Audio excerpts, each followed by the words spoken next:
ہر چیز عارضی ہے،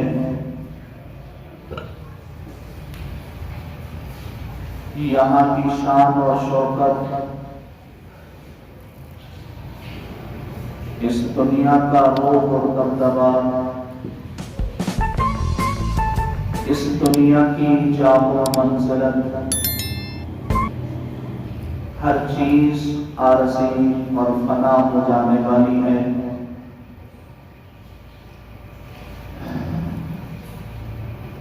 ہر چیز کو زوال آنا ہے، اور یہ زندگی گزر جانی ہے۔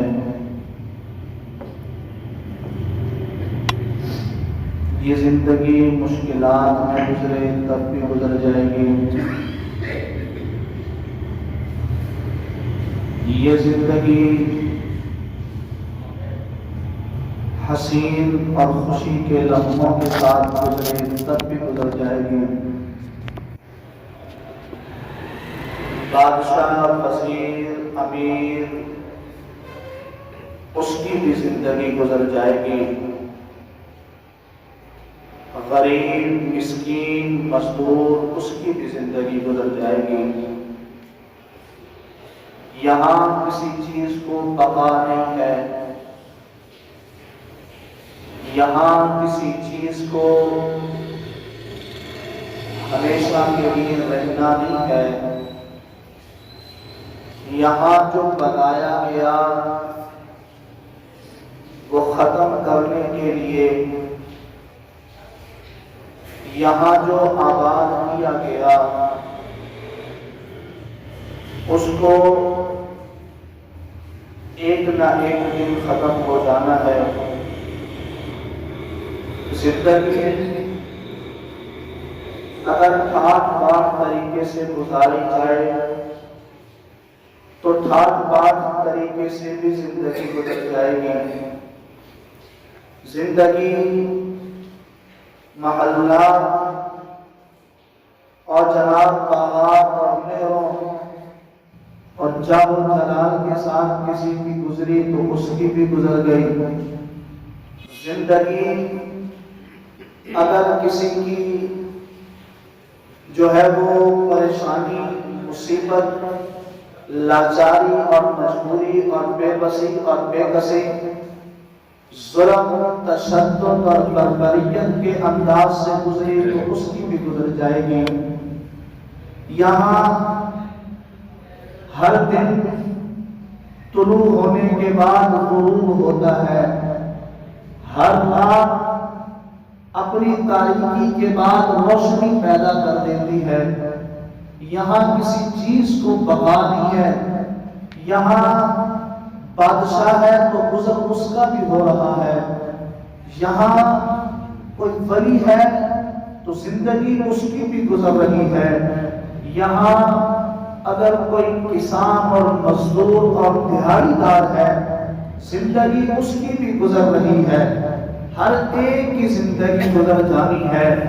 ایک بادشاہ کے محل کے سامنے ایک نائی روٹیاں پکانے والے کی ایک دکان تھی، اور تنور کے کنارے پر جس میں روٹی پکائی جاتی ہے، سردیوں کے موسم میں بادشاہ کے محل کے سامنے ایک تنور کے کنارے پر ایک اللہ والے نے سخت سردی کی راتوں میں سے ایک رات وہاں گزاری۔ بادشاہ اپنے محل کی کھڑکی سے اس فقیر کو دیکھ رہا تھا جو بے کسی، جو مجبوری اور لاچاری کی حالت میں اپنی زندگی کی یہ سخت ترین اور ٹھنڈی ترین رات گزار رہا تھا۔ جب صبح ہوئی بادشاہ نے اللہ والے کو بلایا اور بلا کر کے پوچھا، بتاؤ آپ کی رات کیسی گزری؟ تو اس اللہ والے نے جو بادشاہ کو جواب دیا وہ سونے کے پانی سے لکھنے کے قابل تھا۔ اس اللہ والے نے بادشاہ کو جواباً یہ کہا، بادشاہ سلامت، میری رات ایسے گزری، میری رات ایسے گزری کہ جب کوئی بندہ سونے کا ارادہ کرتا ہے اس پر دو حالتیں گزرتی ہیں۔ ایک وہ حالت ہوتی ہے کہ بندہ سونے کے ارادے سے لیٹ جاتا ہے لیکن اس کو نیند نہیں آتی۔ ایک وہ حالت ہوتی ہے کہ نیند آ جاتی ہے۔ اب یہ مختلف حالتیں ہیں۔ بادشاہ سلامت، میری رات کا ایک حصہ تیری رات کے حصے کے برابر گزرا، میری رات کا دوسرا حصہ تیری رات کے حصے سے بہتر گزرا۔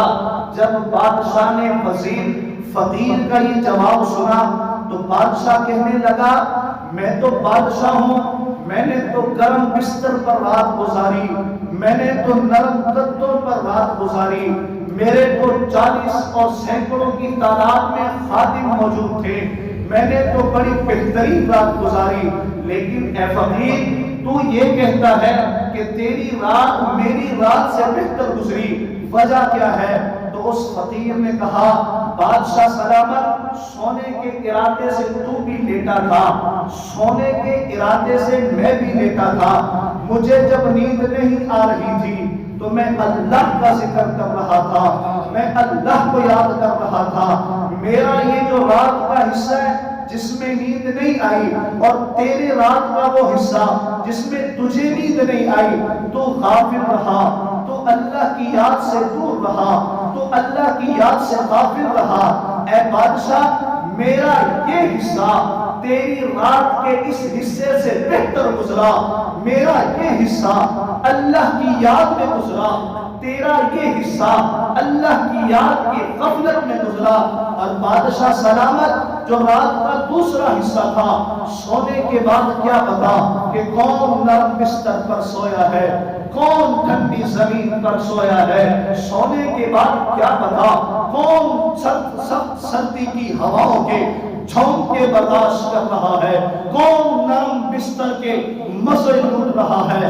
بادشاہ نے جب اس وزیر کی یہ بات سنی تو بادشاہ کو سمجھ آ گئی زندگی فقیر کی بھی گزر جائے گی، زندگی بادشاہ کی بھی گزر جائے گی، زندگی حاکم کی بھی گزر جائے گی، زندگی محکوم کی بھی گزر جائے گی، زندگی ظالم کی بھی گزر جائے گی، زندگی مظلوم کی بھی گزر جائے گی۔ لیکن سوچنے کی بات یہ ہے، قابل توجہ بات یہ ہے کہ اس زندگی کے بعد جو آنے والی زندگی ہے اس کے لیے ہمارا کیا نیا ہے؟ یہ زندگی تو گزر جانی ہے۔ بادشاہ کی بھی رات گزری، فقیر کی بھی رات گزری۔ بادشاہ نرم بستروں پر رات گزار رہا ہے، فقیر ہوا کے ٹھنڈے جھونکوں میں رات گزار رہا ہے۔ زندگی اس کی بھی گزر گئی، اس کی بھی گزر گئی، لیکن سوچنے کی بات یہ ہے کہ اس زندگی کے بعد جو ایک ایسی زندگی، جو ایک ایسا دور شروع ہوگا جس کا ابتدا تو ہوگی لیکن اس کا اختتام کبھی نہیں ہوگا۔ وہ زندگی ایسی ہوگی جس کا آغاز ہوگا، انتہا نہیں ہوگی، جو شروع تو ہوگی ختم نہیں ہوگی۔ اس لیے علماء نے لکھا ہے کہ انسان کے مرنے کے بعد 3 حالتیں انسان پر آتی ہیں، 3 دور گزرتے ہیں۔ ایک دور کو عالم برزخ کہا جاتا ہے، دوسرے دور کو عالم محشر کہا جاتا ہے، تیسرے دور کو عالم جنت یا عالم جہنم کہا جاتا ہے۔ یہ 3 دور آئیں گے ہر مرنے والے پر، ہر جانے والے پر، ہر قبر کی پاتال میں اترنے والے پر، ہر موت کا ذائقہ چکھنے والے انسان اور جن پر یہ 3 دور آئیں گے۔ پہلا دور کون سا ہوگا؟ عالم برزخ کا دور ہوگا، اور عالم برزخ کا دور اتنا لمبا ہوگا، اتنا طویل ہوگا، اتنا بڑا ہوگا کہ یہ جو دنیا کی 60 70 80 90 سالہ زندگی ہے، یہ اس دور کے سامنے چند سیکنڈ اور چند منٹوں کی زندگی شمار ہوگا۔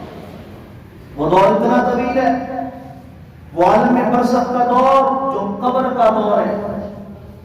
قبر میں جب انسان کو رکھا جاتا ہے اور پھر اٹھنے تک جو دور ہے اسے عالم برزخ کہا جاتا ہے۔ اور اس دور کی لمبائی اور اس دور کی طوالت سے آپ یہاں سے اندازہ لگائیں کہ حضرت آدم علیہ السلام کو گزرے ہوئے کتنے سال بیت گئے، کروڑوں سال بیت گئے، اور جو اس وقت لوگ پیدا ہوئے تھے، جو قبر کی پاتالوں میں اترے تھے، آج وہ لوگ اس دور میں چل رہے ہیں۔ وہ عالم برزخ کا دور چل رہا ہے، وہ قبر کا دور چل رہا ہے۔ آدم سے لے کر عیسیٰ تک 1,24,000 انبیاء کا زمانہ ہے۔ پھر انبیاء کی عمروں کے اندر لمبائی، حضرت نوح علیہ السلام کی عمر 1500 سال کے برابر علماء نے لکھا ہے۔ یہ ایک نبی کی بات ہے، اس کے علاوہ دیگر انبیاء کی اتنی لمبی لمبی عمریں۔ پھر جناب نبی کریم صلی اللہ علیہ وسلم سے لے کر 1400 سال کا یہ عرصہ گزر گیا۔ آپ اندازہ کریں، جو لوگ آدم علیہ السلام کے دور میں اس عالم برزخ میں گئے تھے، یا نبی کریم صلی اللہ علیہ وسلم کے دور میں عالم برزخ میں گئے تھے، آج ہم کو 1400 سال کا عرصہ بھی دیا ہے۔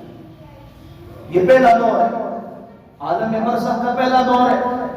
دوسرا دور عالم محشر کا دور ہے، اور جس کی طوالت اور لمبائی اور بڑائی، اور وہ اتنا بڑا دن، اتنا بڑا دور ہوگا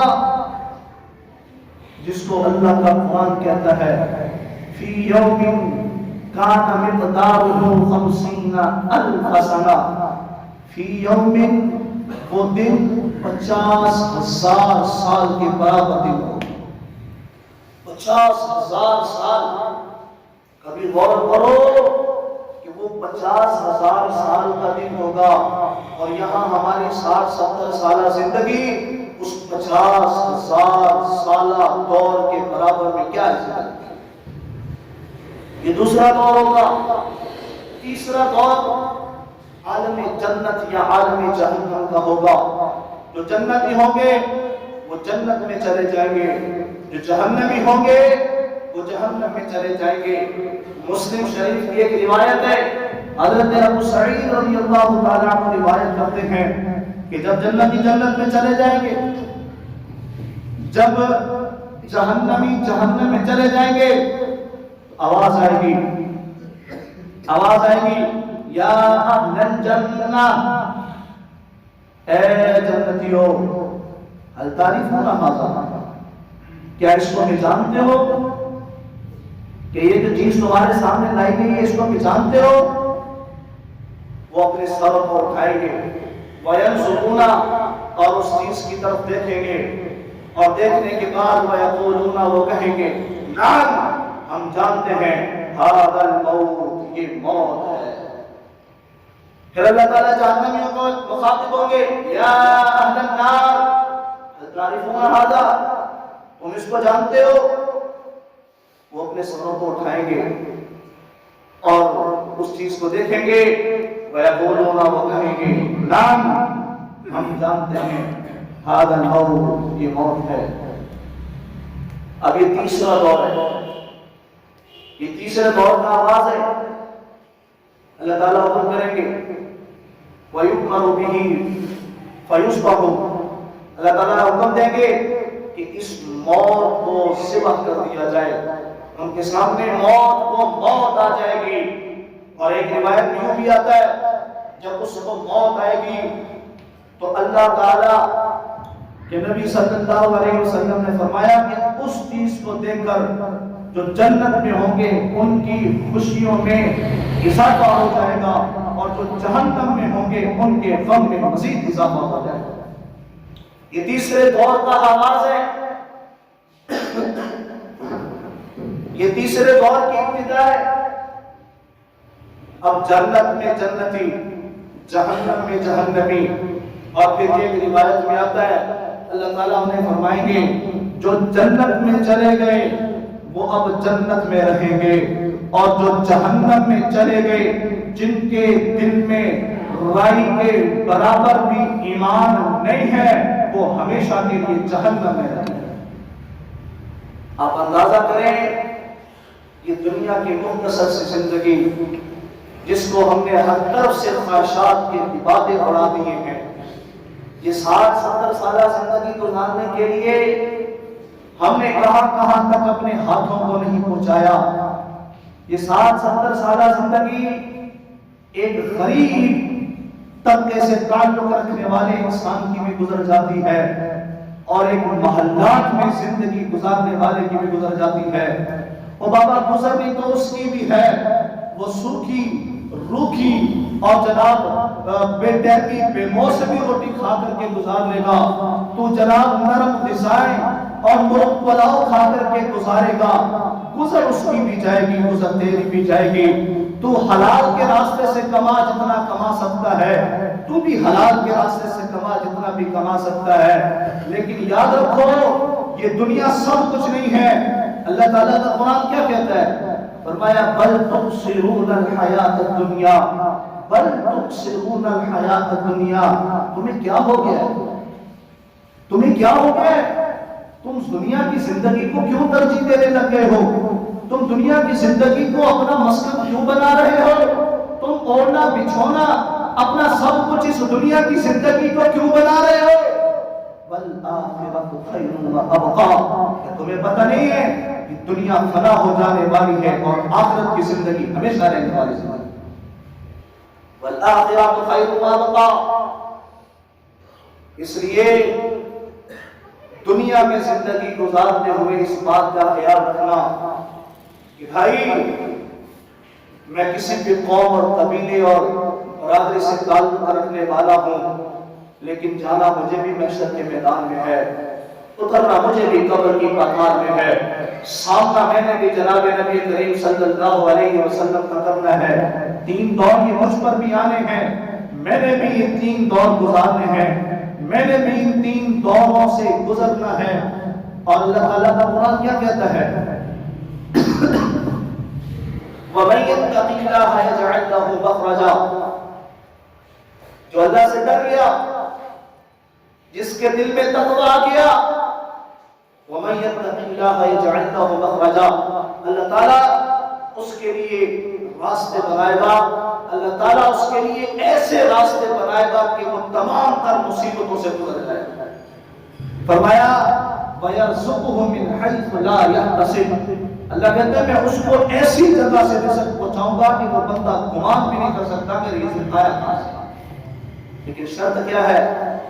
وَمَن يَتَوَکَّلْ عَلَى اللَّهِ فَهُوَ حَسْبُهُ، اللہ پر بھروسہ کرنا پڑے گا، اللہ پر ایمان رکھنا پڑے گا، ہر چیز کا اعتقاد اور یقین اللہ کی ذات پر کرنا پڑے گا۔ ہاں ہم رات ایک پروگرام میں کنڈو علیہ کے پروگرام میں تھے، وہاں ایک اللہ والے آئے تھے، تو بڑی عجیب بات بتائی اور کہا دیکھو دنیا میں زندگی گزارتے ہو، یاد رکھو اللہ نے 2 طرح کے حقوق انسانوں کی ذمہ لگائے ہیں، ایک کو حقوق اللہ کہا جاتا ہے، ایک کو حقوق العباد کہا جاتا ہے۔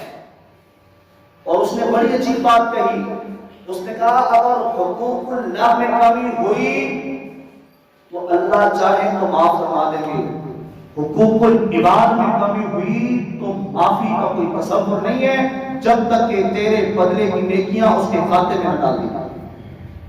اور انہوں نے اگلی بات جو میں کرنا چاہتا ہوں وہ یہ کی کہ اگر دنیا میں کوئی کسی کے ناحق طریقے سے 10 پیسے کھا لیتا ہے، کتنے؟ 10 روپے کی بات نہیں ہے بابا، 10,000 کی بات نہیں ہے، 10 لاکھ کی بات نہیں ہے، کروڑوں اربوں خربوں کی بات نہیں ہے، 10 پیسے کی بات ہے۔ فرمایا جو شخص دنیا میں دوسرے کے ناحق طریقے سے 10 پیسے کھا کر گیا، کل قیامت کے دن اللہ تعالیٰ اس کی 500 مقبول نمازیں اس 10 پیسے کھانے والے کے کھاتے میں نہیں چھوڑے۔ 500 مقبول نمازیں جو اللہ کی بارگاہ میں قبول ہوئی ہوگی، یہ 10 پیسے کی بات ہے، 10 پیسے کی بات ہے۔ جو شخص 10 پیسے کھا کر جاتا ہے، اللہ فرماتے ہیں میں اس کے نامہ اعمال سے 500 مقبول نمازیں اٹھا کر کے اس کے نامہ اعمال میں رکھ دوں گا، اور جب اس کی نمازیں ختم، نیکیاں ختم، لیکن اب قرض باقی ہے، تو اللہ تعالیٰ اس کا گناہوں کا بوجھ اس پر لانا شروع کر دے گا۔ اس لیے فرمایا بھار دو آئیں گے، ان کی نیکیاں پہاڑوں سے زیادہ ہوگی، پہاڑوں سے زیادہ نیکیاں، لیکن جب حساب کتاب ہوگا انہوں نے لوگوں کا حق کھایا ہوگا۔ دیکھتے ہی دیکھتے وہ پہاڑ جو نیکیوں میں تھے وہی پہاڑ گناہوں میں بدل جائے۔ خسارے کی بات ہے کہ نہیں ہے؟ نقصان کی بات ہے کہ نہیں ہے؟ اللہ کا تقوی اختیار کرو، معاملات کو درست کرو، معاملات کلیئر کرو، ایک ایک پیسے کا حساب دینا ہے، ایک ایک پائی کا حساب دینا ہے۔ یہاں تم کھا لو گے، کوئی پوچھنے والا نہیں ہے، مظلوم کی فریاد رسی کرنے والا نہیں ہے۔ کیا اللہ کی عدالت نہیں لگتی؟ کیا وہاں سوال نہیں ہوتے؟ کیا وہاں بھی پوچھا جائے گا کمایا کہاں سے تھا، لگایا کہاں پہ تھا؟ کیا وہاں نہیں سوال ہوگا آیا کیسے تھا، کھایا کیسے تھا؟ ان سوالات کے جواب دینے ہوں گے، اور اللہ کا تقوی اختیار کرو تاکہ ہمارے دلوں کے اندر نور پیدا ہو، نور آئے، اور جہاں نور آتا ہے وہاں ظلمتیں جھٹ جاتی ہیں، اندھیرے ختم ہو جاتے ہیں۔ میں اس کی مثال بھی دیا کرتا ہوں کہ بعض اوقات ہم دیہات کے علاقے میں ہوتے ہیں، ایک بلب جل رہا ہوتا ہے، اس بلب کو جب بند کر دیا جائے، اندھیرا ہوتا ہے، تو اس کمرے میں یا اس علاقے کے وہاں سے چھوٹے چھوٹے کیڑے مکوڑے بلوں میں نکلنا شروع ہو جاتے ہیں، لیکن جو ہی بلب جلایا جاتا ہے وہ فٹافٹ سے اپنے بلوں کے اندر دوبارہ چلے جاتے ہیں۔ تو یہ مثال ہے ہمارے دل کی۔ اگر ہمارا دل اللہ کی نافرمانیوں کی وجہ سے، حقوق العباد کو پورا نہ کرنے کی وجہ سے ہمارا دل سیاہ ہو جائے گا، ہمارا دل میں اندھیرا چھا جائے گا، پھر ہمارے جو ہے دل کے کیڑے نکلیں گے۔ پھر وہ کیڑے کیا ہوں گے؟ تمہارے دل میں بغض پیدا ہو جائے گا، یہ دل کا کیڑا ہوگا۔ تمہاری زبان جھوٹ بولے گی، یہ زبان کا کیڑا ہوگا۔ تمہاری نظر گندی جگہ پہ جائے گی، یہ نظر کا کیڑا ہوگا۔ تمہارے کان غلط سنیں گے، یہ کان کا کیڑا ہوگا۔ تمہارے ہاتھ غلط اٹھیں گے، یہ ہاتھوں کا کیڑا ہوگا۔ تمہارے پاؤں غلط چلیں گے، یہ پاؤں کا کیڑا ہوگا۔ تمہارے دماغ میں غلط سوچیں آئیں گی، یہ دماغ کا کیڑا ہوگا۔ اور یہ کیڑے اس لیے نکلیں گے کیونکہ ہمارا دل سیاہ ہو چکا ہے، ہمارے دل کے اندر نور نہیں رہا، ہمارے دل کے اندر نورانیت ختم ہو چکی ہے، ہمارے دل کے اندر اللہ کا تقوی نکل چکا ہے، ہمارے دل سے حقوق اللہ نکل چکا ہے، ہمارے دل سے حقوق العباد نکل چکے ہیں۔ لیکن جب ہم اپنے دل کو صاف رکھیں گے، اپنے دل کو منور رکھیں گے، تو یہ دل کے اجالے کی وجہ سے اللہ تمام تر کیڑوں سے ہماری حفاظت فرمائے گا۔ اس لیے اللہ کا قرآن بار بار اس بات پر زور دیتا ہے، تقوی اختیار کرو، اپنے معاملات کو درست کرو، بہن بھائیوں کے معاملات ہیں تو کلیئر کرو، بھائیوں کے معاملات ہیں تو کلیئر کرو۔ میں آج بڑے درد دل کے ساتھ آپ لوگوں سے یہ کہہ رہا ہوں کہ بھائی کچھ بھی کر لو، جانا 2 فٹ زمین میں ہے، 2 گز زمین تمہارا مقدر بنے گی، اب تمہاری مرضی ہے اس 2 گز زمین کو جنت کا باغ بنا لو یا اس 2 گز زمین کو جہنم کا گڑھ بنا لو۔ تمہارے اختیار میں کوشش کرو کہ تمہارا حق دوسرے کی طرف چلا جائے، یہ نہ سوچنا کہ کسی کی ایک پائی میری طرف مل جائے۔ اس لیے اللہ تعالیٰ کا قرآن بار بار اس چیز پر زور دیتا ہے، اے ایمان والو تقوی اختیار کرو، یا ایھا الذین آمنوا اتقوا اللہ، اے ایمان والو تقوی اختیار کرو۔ تقوی وہ ہے کہ ہر کام کرنے سے پہلے انسان کے دل و دماغ میں یہ دستک پیدا ہو کہ یہ جو میں کام کرنا چاہ رہا ہوں، کیا میرا اللہ اس کام سے خوش ہوگا یا میرا اللہ ناراض ہوگا؟ جب یہ خیالات تمہارے دل میں پیدا ہونے لگ جائیں، سمجھ لینا کہ تقوی کا بیج تمہارے دلوں میں جو ہے وہ پیدا ہو چکا ہے۔ اس لیے اس وقت سب سے بڑا بحران جو ہمارے معاشرے میں ہے وہ ہمارے آپس کے معاملات کی درستگی کی نہ ہونے کی وجہ سے ہے۔ سب سے بڑا جو ہے وہ معاشرے کی بد امنی، بد تہذیبی، بد اخلاقی جو پیدا ہوتی ہے وہ اپنے معاملات کو درست نہ کرنے کی وجہ سے پھر دوریاں پیدا ہوتی ہیں، پھر شک و شبہات بڑھتے ہیں، پھر بدگمانیاں پیدا ہوتی ہیں، پھر جو ہے وہ پتہ نہمیاں پیدا ہوتی ہیں، پھر جو ہے وہ آپس کی رشتہ داریوں میں درار پیدا ہوتی ہے، پھر اللہ کی نافرمانیاں بڑھتی چلی جاتی ہیں، پھر ہم حدود اللہ کو چھوڑنا شروع ہو جاتے ہیں، پھر اللہ سے اتنا دور چلے جاتے ہیں کہ شاید پھر دل اتنا کالا ہو جاتا ہے کہ دوبارہ اللہ کی ہدایت کی طرف پلٹنے کی توفیق ہی پیدا نہیں ہوتی۔ اس دن سے پہلے اپنے دل کا احتساب کرو، اس دن سے پہلے سوچو کہ ہم آج کس مقام پر کھڑے ہیں اور کل ہم نے کہاں جوابات دینے ہیں۔ تو ساتھی اس کا ارادہ کریں گے نا انشاءاللہ، ہم اپنے معاملات کو کلیئر کریں، ہم اپنے ہر طرح کے بدگمانیوں کو دور کریں، ہم اپنے برادری اور مسلمانوں کے آپس کی جو دوریاں ہیں اس کو ختم کریں۔ جب بدگمانیاں ختم ہو جائیں گی، دوریاں خود بخود ختم ہو جائیں گی۔ جب دوریاں ختم ہو جائیں گی تو پھر محبتیں پیدا ہو جائیں گی۔ جب محبتیں پیدا ہو جائیں گی تو معاشرہ سدھرے گا، معاشرہ اچھا ہوگا، معاشرے کے اندر حسن تدبیر پیدا ہوگی، خوبصورتی پیدا ہوگی۔ اللہ تعالیٰ سے دعا ہے اللہ تعالیٰ مجھ اور آپ کو جو کچھ کہا سنا اس پر عمل کی توفیق عطا فرمائے۔ وَمَا عَلَيْنَا إِلَّا الْبَلَاغُ۔